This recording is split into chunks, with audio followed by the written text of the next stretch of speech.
Friends இப்போ இந்த video நம்ம பார்க்க போகிறது 10th மேத்ஸ் எக்ஸசைஸ் நம்பர் 6.5ல் இருக்கக்கூடிய இந்த ஃபஸ்ட்டு சம் தான் பாருங்கள். The value of sine square theta plus 1/1 plus tan square theta is equal to. So இதில் எதுக்கு ஈக்குவலாக இருக்கும் அப்படின்னு தான் கொஸ்டினாக கேட்டிருக்காங்க. ஸோ அதை தான் இப்போ வீடியோ பார்க்க போகிறோம். வீடியோ பார்க்குறதுக்கு முன்னாடி நம்ம சேனலை இது வரைக்கும் சப்ஸ்கிரைப் பண்ணாமல் இருந்தீங்கன்னா தயவு செய்து சப்ஸ்கிரைப் பண்ணிடுங்க. அப்படியே பக்கத்தில் பெல் ஐக்கான் இருக்கும், அதையும் கிளிக் பண்ணிடுங்க.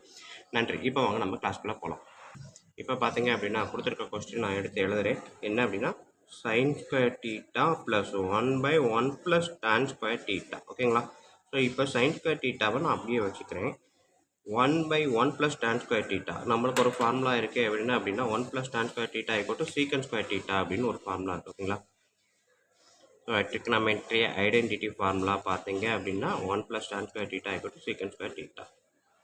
ஸோ அப்போ இங்கே வந்து 1 plus tan square thetaவை நான் எப்படி எழுதலாம்? secant square thetaன்னு எழுதலாம். அடுத்த ஸ்டெப் பாருங்கள், sin square theta அப்படியே இருக்குது. 1/secant square theta அப்படின்றது cos square thetaவுக்கு ஈக்குவல். அடுத்தது ஐடென்டிட்டி ஃபார்முலா என்ன இருக்குது? sin square theta plus cos square theta equal to 1. So அப்போ ஆன்சர் வந்து 1 அப்படின்றது தான் இங்கே இருக்கக்கூடிய கரெக்டான ஆன்சர். ஸோ சாய்ஸ் பார்த்தீங்கன்னா